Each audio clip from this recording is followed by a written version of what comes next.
The word quantum derives from the Latin word for how much. In a nutshell, it looks at objects in terms of probability as opposed to certainty. In quantum mechanics, there is no such thing as absolute certainty when looking for something. This phenomenon is known as uncertainty principle and was introduced first in 1927 by the German physicist Werner Heisenberg.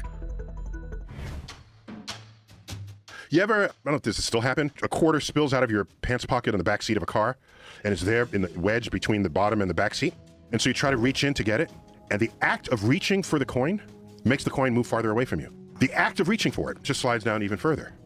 That's not your mind making that happen. It's the act of the measurement that is affecting what it is you're trying to measure. And this was discovered in quantum physics, and to the point where it's the Heisenberg uncertainty principle. It's one of the basic foundations of all of quantum physics.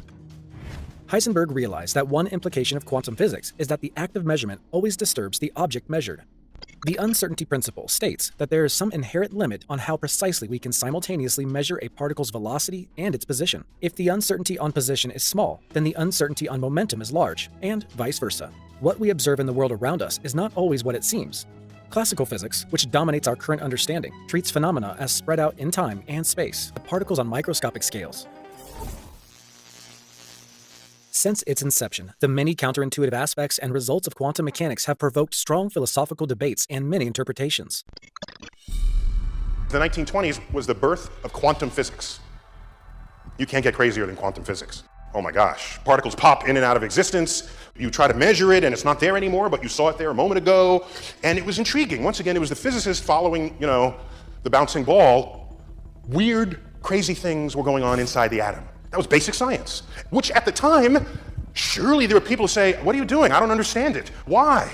But we had people who were curious about the nature of the world, and they pursued it, and they were allowed to. 50 years later, we would see the birth of the information technology revolution. Real-life examples of quantum physics have expanded the horizons of modern science. As TYSON emphasizes, the whole computer world is based on the principle of quantum physics. We are able to manipulate the electrical properties of silicon only because we can study the wave nature of electrons. That's information moving that requires quantum physics. No part of the modern economy isn't touched because information technology requires quantum physics in the design, in the creation of data, in the acquisition, the storage, the dissemination of information. That's why it's the IT revolution. It's not a computer revolution. Computers is there. Let's look at some additional examples of quantum mechanics in everyday life. Lasers and telecommunications. The operation of a laser is based on the quantum mechanical process of stimulated emission. Anytime you use a laser, whether indirectly by making a phone call or directly by scanning a label on your groceries, you're making practical use of quantum physics. The principles of quantum mechanics have also found their application in cryptography, which allows secure transmission of information from one place to another without being intercepted. Quantum communication is another key technology that can guarantee the information security of the next global communication networks. The recent rapid growth of satellite constellation has provided impetus for the development of high-capacity laser communication in space. The work carried out by researchers at the National Institute of Information and Communications Technology in Japan have demonstrated laser communications between a microsatellite and a ground station while using the quantum nature of photons to secure the data being transmitted. Another satellite technology that derives from the use of quantum mechanics is the Global Positioning System, GPS.